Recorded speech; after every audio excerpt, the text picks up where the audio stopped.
ஆளு பாக்க அப்படி இருந்தா? ரொம்ப கருப்பா இருந்தா. கைப்புள்ள. ஐயோ, கைப்புள்ள அருவலோட கிளம்பிட்டானே. இன்னைக்கு எத்தனை தலை ஊர்ல போதோ தெரியலையே. விஜய் இது வரைக்கும் எந்த ரெஸ்பாண்டும் அவர் பண்ணல, இன்னும் எதுவும் பேசல. அரசு தேவையான விஷயங்களை செய்யறதா சொல்றாங்க. இதுல யார் தரப்புல தவறு இருக்கு அப்படின்னு இன்னும் சரியா பொதுவெளிக்கு தெரியல. யார் தரப்புலன்னா கூட்டத்தை நடத்தினவங்க தரப்பா, கூட்டத்துக்கு வந்தவங்க தரப்பா, ரெண்டு தான் தரப்பு. என்னடா பொசுக்குன்னு மலையாளம் பேசிவிட்ட? இது ஒரு மரணம், கரூரி நெரிசல் உள்ள பேசணும், நடந்திருக்கிறது கொலை. உங்களுக்கு எதையுமே நடத்தி பழக்கம் இல்ல, ஏதாவது பழக்கம் இருக்கா? அது எங்க இருக்கு? நெக்ஸ்ட் சின்ன அளவுல நடத்திருக்கீங்களா? ஒரு ரசிகர் மன்ற கூட்டத்தை முழுமையா நடத்திருக்கீங்களா நீங்க? நெக்ஸ்ட் ஒரு முறையாவது முழுமையாக ஒரு ரசிகர் மன்ற கூட்டம், ரசிகர் மன்ற மாநாடு திட்டமிட்டபடி நடந்திருக்கா? ஒவ்வொரு தடவையும் கூரையை பிச்சுக்கிட்டு வெளியே தான் ஓடி இருக்காரு அவர்.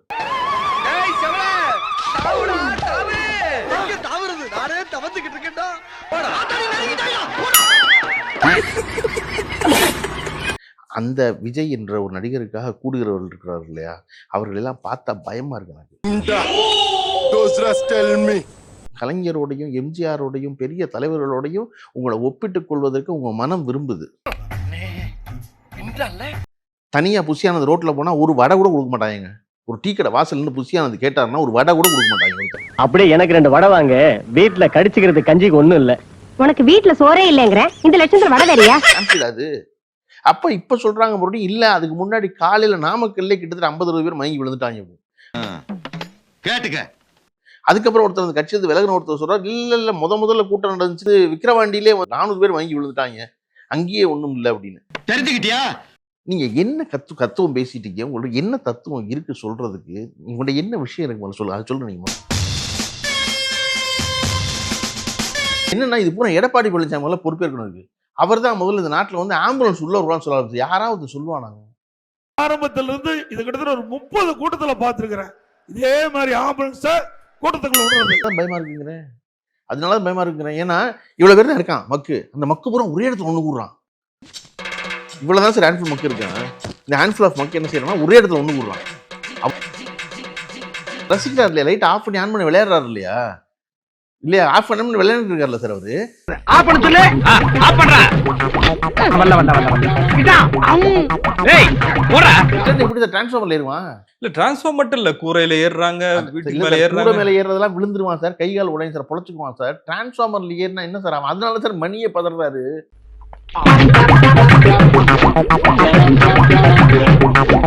அதுவும் அந்த கடைசியில் அவர் ஒரு வரி சொன்னார் பாருங்க, ஒரு குழந்தையை காணோம்னு மேலே ஏறி யாரோ ஒருத்தர் சொல்றாரு.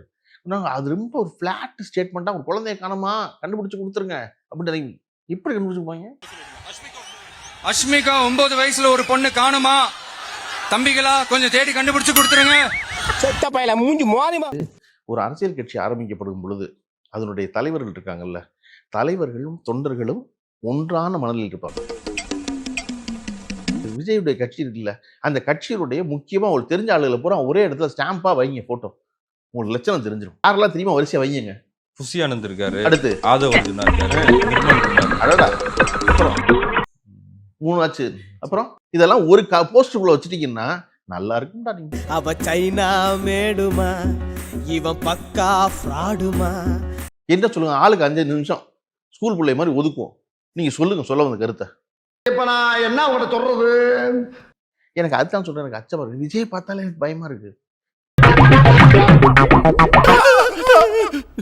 விஜய் தன் வாழ்க்கையில் எதற்காக ஏங்கி இருக்கிறார் நீங்க சொல்லுங்க, எதற்காக காத்திருந்திருக்காரு சொல்லுங்க. நீங்க சேர்ந்து சேலத்துல சந்திச்சுக்கிறாங்க, ஒருத்தர் வந்து பார்த்து பேசி அண்ணன் நல்லா இருக்கலாம் கேட்டுக்கிறாங்க இல்ல, உங்களை யாருக்கா தெரியுமா? சாரி எனக்கு தெரியாது. உள்ள வந்து லைட் ஆஃப் பண்ணி ஆன் பண்ணி விளையாண்டு இருந்தீங்கன்னா பயமா இருக்குமா இருக்காது? எனக்கு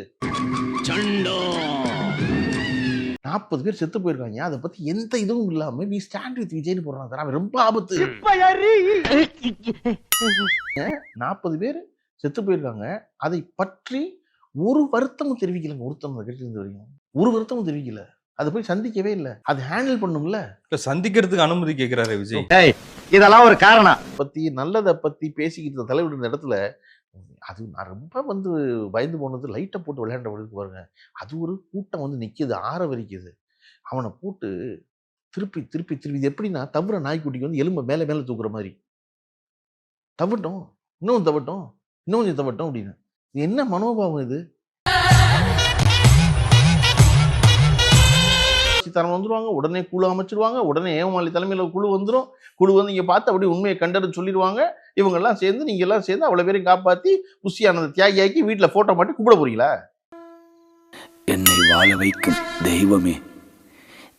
எல்லா வீட்லையும் ஒரு சின்ன பிள்ளை இருக்குல்ல விஜய் ரசிகர், விஜய் பிடிச்ச ஒரு ஆள் இருக்குல்ல, அதுக்கு விஜய் அரசியல் தேவை ஒன்றும் தெரியாது. அது வெறுமனே காலரை கிடைச்சிட்டு வந்து நிற்கிற ஒருத்தர் என்டர்டைன்மெண்ட் ஒருத்தர் பிடிக்குங்களுக்கு.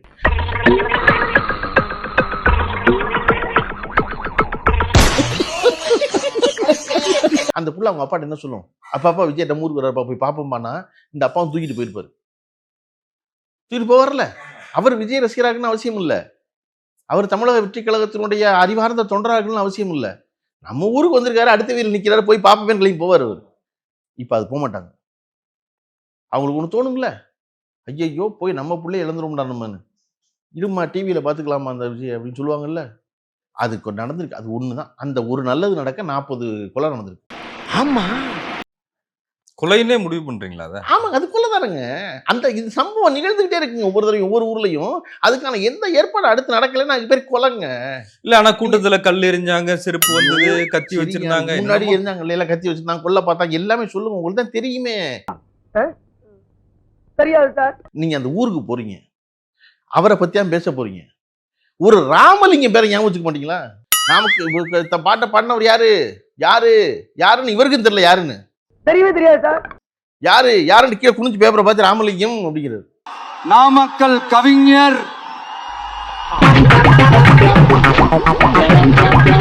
திரு ராமலிங்கம் பிள்ளைதான். நாமக்கல் ராமலிங்கம் வந்து இந்த பாட்டு எனக்கு தெரியாதா? எனக்கு இதுக்கு கிளம்பி நீங்க நாமக்கலுக்கு வந்து சொல்லணுமா? உங்ககிட்ட ஒண்ணுமே இல்லை சொல்றதுக்கு. கரெக்டா கட்டுவிட்டா. நான் திருப்பி நம்ம ஏன் கலைஞரை சொல்லிருக்கோம்னா, மாநாட்டில் முடியுமா சொல்லுவார், உடன்பிறப்பே கூடியிருக்க எல்லாரும் வீடு போய் சேர்ந்துடணும், நீ வீடு போய் சேர்ந்து தெரிஞ்சா தான் நான் தூங்குவேன், அது வரைக்கும் தூங்காமல் முடிச்சிருப்பேன். விஜயகாந்த் ஒவ்வொரு மாநாட்டிலையும் எல்லாம் பத்திரமா போயின்னு பார்த்துக்க, வண்டியெல்லாம் ஒழுங்கா ஓட்டு, நீ போய் தூங்கிட்டேன்னு தெரியும் எனக்கு, அப்புறம் தான் நான் தூங்குவேன் பாரு. விஜயகாந்த் அவர் முடிச்சிருப்பாரா? பிரேமலதா கேளுங்க, பிரேமலதா எல்லாம் போயிட்டாங்கலாம் பாருங்க, அந்த 1.25 கேட்பாரா? அது ஒரு ஆறுதல் வார்த்தை, அது ஒரு நம்பிக்கை. நீ போயிரு, பத்திரமா இரு அப்படின்னு. அவனுக்கு உற்சாகம் போற வரைக்கும் தலைவர் நமக்காக தூங்க மாட்டேன்னு சொல்லியிருக்காரு அப்படின்னு. அப்படி இருந்த இடத்துக்கு மத்தியில் ஒண்ணுமே சொல்லாம திரும்பி நீங்க ஓடுவீங்கன்னா என்ன நீங்க சொல்ல வர்றீங்க? என்ன செய்தி சொல்றீங்க இந்த உலகத்துக்கு?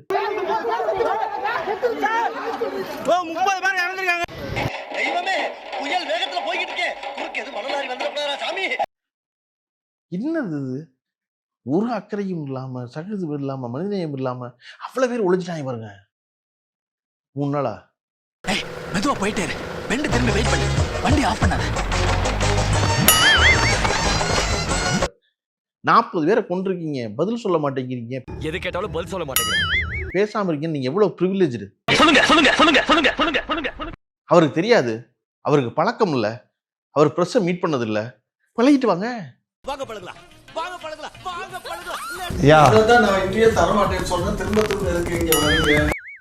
போய் பழகிட்டு வாங்க. மருத்துவர்களே இல்ல, மருத்துவமனை இல்ல. நீங்க நான் சொல்லவே இல்லையே. டாக்டர் கரூர்ல ராத்திரி போதும் நீங்க வந்து கிளம்பி வந்துட்டீங்களே. உங்க விஜய் நான் வர்றேன், உங்க விஜய் நான் வர்றேன், நீங்க திரும்பி வந்துட்டீங்க.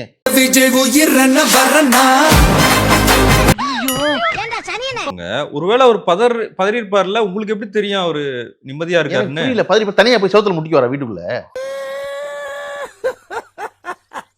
அன்பில் மகேஷ் அழுதா கேள்வி பண்றீங்க. அவருக்கு இருந்தா டிராமா, அன்பில் மகேஷுக்கு இருந்தா டிராமா இல்லையா? அது நீங்க உங்களுக்கு எதையும் காட்டிக்க வேண்டாம், எதுவும் பண்ண வேண்டாம். நீங்க 2 நாள் கழிச்சு இதே நொறுங்கலாம். ஏற்கனவே விக்ரவாண்ட செத்துக்கு 2 நாள் கழிச்சா இதே நொறுங்குனீங்க.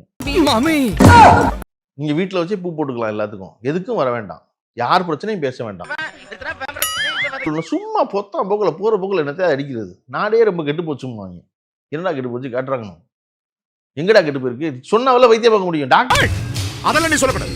ஏன் சொல்ற நீ? போய் எனக்கு கை வலிக்குன்னு சொன்னா தான் எப்படியா காட்டுங்கன்னு கேட்பாரு அவரு. என்னை கண்டுபிடி பார்ப்போம் உட்கார்ந்து எப்படி கண்டுபிடிக்கிறது? யாரு? ரேணுவா? அவன் ஆம்புலன்ஸ் என்ன நினைச்சு மறைச்சிக்கிட்டு இருக்கான். ஏதோ விஜய் படத்தோட இன்ட்ரோடக்ஷன் சீன் நினைச்சு மறைக்கிறான் சார். அவன் ஆம்புலன்ஸ் எல்லாம் என்ன இருக்குன்னு பாக்குறாங்க. பார்த்துட்டு உள்ள ஒண்ணும் இல்லைன்னா அந்த கண்ணாடி அடிச்சு உடைக்கிறாங்க. இந்த மாவட்ட செயலாளர் இந்த ஆம்புலன்ஸ் நிப்பாட்டி கேள்வி கேட்கிறாரா அவரு? எப்படி சரி பண்ணுச்சு அது அந்த மாவட்ட செயலர்? தடியடி. இந்த பெரியாரை வச்சுட்டு ரொம்ப நல்லது சரியா, அதை செய்யலாமா? நீங்க யார் சொன்னா கேட்பீங்க?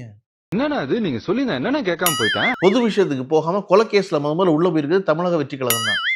40 பேரை கொண்டுட்டு போயிருக்கீங்க உள்ள. எங்க தலைக்கு எவ்வளவு தில்லு பத்தியா நெக்ஸ்ட் மீட் பண்றேன் ஒரு பிக்கிங்